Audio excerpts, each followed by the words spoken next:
Now that we have a better understanding of how to set up an LLC, a clear understanding of the tax implications is imperative. Let's welcome back our tax guru, Thomas Spade, CPA and instructor at CFC's School of Business. Welcome back. It's wonderful to be back. Thank you for having me as usual. Always. You know, LLCs are really important if you want to start your own business. Right. And a lot of people are doing that these days. Of course they are. So what are some of the tax implications, benefits, if there are any?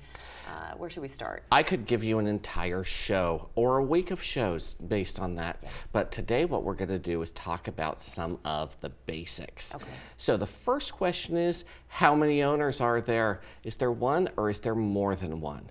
If the answer is there's one, then you just report it on your personal tax return.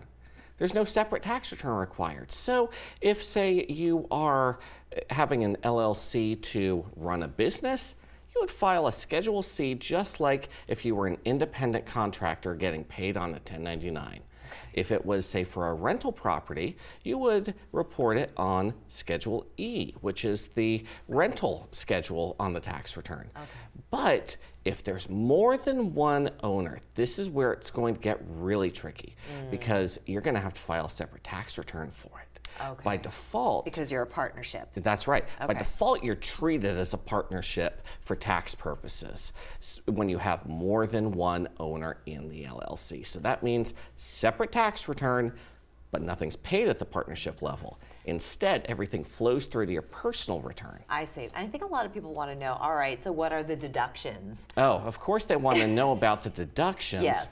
Well, the deductions are any real ordinary and necessary business expense is what the IRS says in Section 162 for those playing along at home. However, in the tax code, there are many exceptions that are carved out. There are some things that they say are not deductible, like entertainment, for example, not deductible anymore.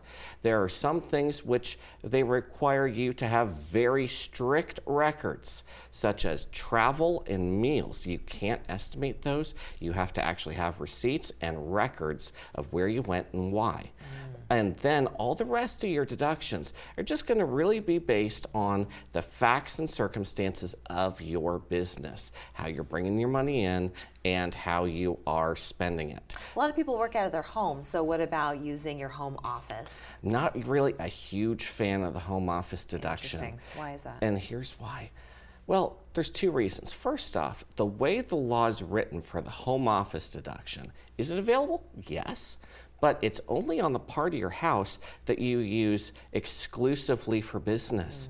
So you can't just use the guest room as a home office and let guests stay over. Yeah. It has to only be used specifically for business purposes. And then this is something that the viewers need to keep very close attention to. Suppose that you had taken that home office deduction, and let's say that you chose 5% of your home as based on the square footage as the home office. Well, you take that home office deduction based off of that, but then what happens is a copy of that federal return gets attached to your state return when you file it.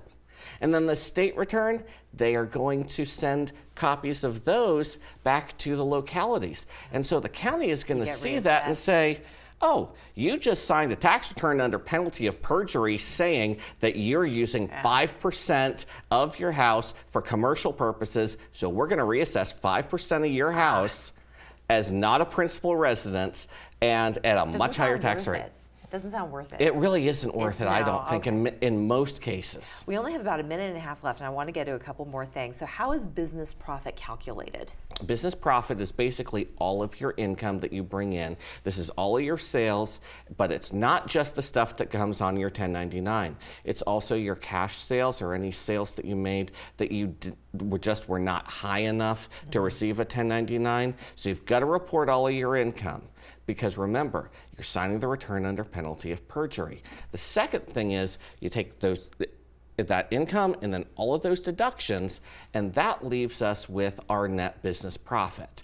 And so that is going to be your income that you're going to pay tax on, and a second kind of tax as well. All right, now 30 seconds left. Once you've received some of that profit, what other advice do you have? Where does the money go? How do you put it into your bank account and live off of Get the a separate profits? bank account.